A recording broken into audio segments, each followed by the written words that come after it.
Juan Kapitulo 6, versikulo 35.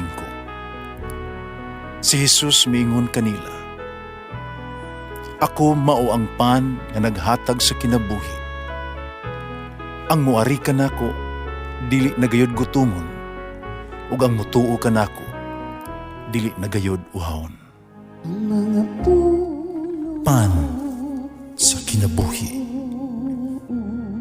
maglikon unta sa mong pagtuo o gagaka kami sa pagtuman sa imong mahal nga kasuguan.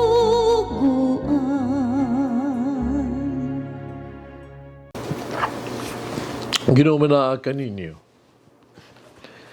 Santos ng Ebanghelyo sumala ni San Marcos. Si Juan miingon kang Jesus. Matutudlo, nakita kami tao, naghingilin og mga yawa sa imong ngalan. Usangit, dili man siya kauban nato, gibadlong namo siya. Si Jesus mitubag, ayaw ninyo siya pagdidi, kay walay tao nga maghimo og milagro sa akong ngalan, nga makasultig dautan bahin kanako. Kaya ang dili batok kanako, dapig kanato. Ang Ebanghelyo sa Ginoo. Pasalamati ang Ginoo kay siya maayo, ang iyang gugma mulungtad hangtod sa kahangturan. Pasalamati ang Diyos sa tanang mga Diyos, ang iyang gugma malungtaron. Pasalamati ang Ginoo sa mga Ginoo, ang iyang gugma balungtaron.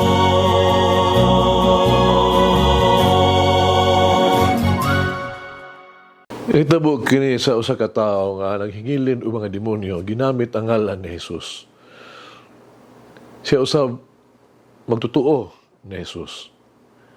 Bisan pa dili pa siya disipulo ni Jesus, may pagtuo na siya kang Jesus. Misalig siya sa gahong ni Jesus.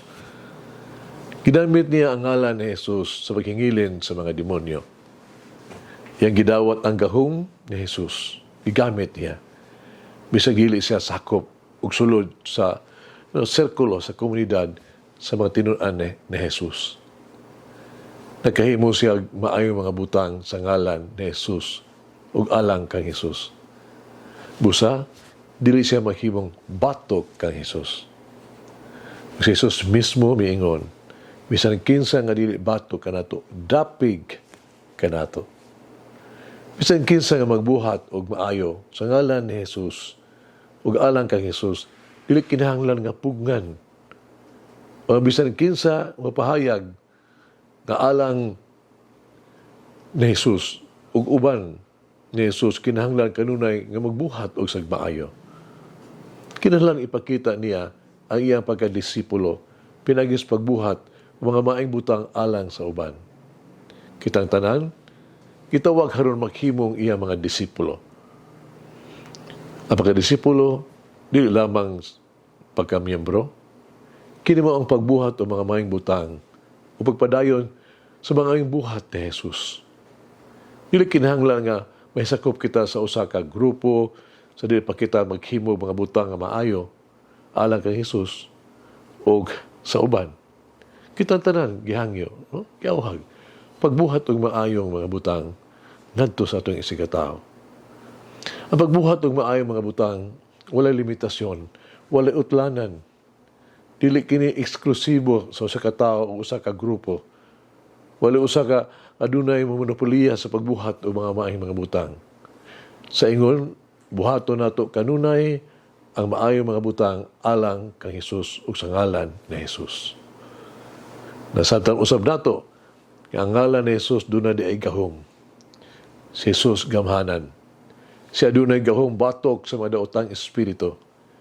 Yang gibuntog ang mga sala ug sakit. Yang nabuntog ang kamatayon ug si Satanas. Si Jesus usab di ay bugos nga dunay kontrol sa puwersa sa kinaiyahan. Walay makapildi kay Jesus. Siya labaw sa tanan, siya labaw sa bisan unsa, ug labaw sa bisan kinsa. Sa ingon atong pangayoon kanunay sa ngalan ni Jesus. Pangitaon nato kanunay ang tabang ni Jesus. Atong pangayoon kanunay, Jesus tabangi kami. Sa matang higayon nga kita ikapoy o gitintal, tawga ang ngalan ni Jesus. Sa matang higayon nga kita anaas peligro og duha-duha, sampita ang ngalan ni Jesus. Sa matang higayon nga kita anaas kasakit o adunay mga problema, ilitok ang ngalan ni Jesus.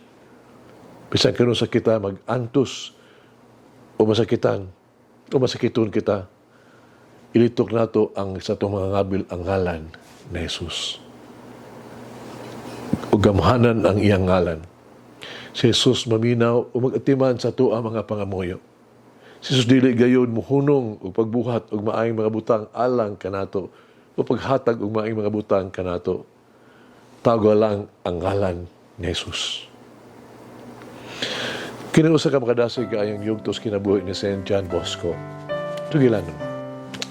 Kailan siya nga kanunay magtrabaho. Wala siya pahulay. No? Matag-adlaw, wali bakasyon. Nga may nagsulti kaniya nga siya kinahanglan siya mapahuway haron dili siya masakit. Pero siya mitubag. Kung ang yawa mapahulay ug mohunong paglaglag sa makalag sa mga batanon, kini mao nga ako usab mapahulay. Kung mapahulay ang yawa. Apan kung yawa dili mapahulay, musa ako usab di ko mapahulay. Ako magpadayon sa pagtrabaho alang sa mga batanon. Hagit sa kinabuhi. Kanunay ba natong buhaton ang mga butang matag adlaw alang kang Hesus o sa ngalan ni Hesus. Kanoy ba kitang musalig umutawag sa ngalan ni Hesus labi na sa panahon sa kasamok o pagsulay? Mag-ampo kita. Kinuo na nga moyo kami kanimo. Sa pagtabang o panalipod ka na mo, luwasa ang mga ginaudaog, kaluy ang mga kabus, ipataas ang nangangapukan. Mahimong bahin ni adto nga hisalaag, pakana usab ang igutom. Liguna ang mga mahuyang, ug putla ang makadina sa mga binilanggo. Hinaot nga ang tanang tao, magkahibalo nga ikaw lamang ang Dios.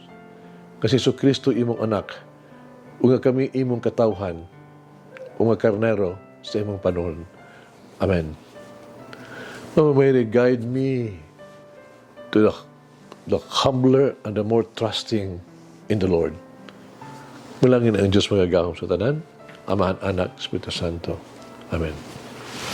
May the Lord of the divine mercy bless us all, heal us from all diseases and suffering. Ayun unta niya kita, tanang mga sakit na to sa lawas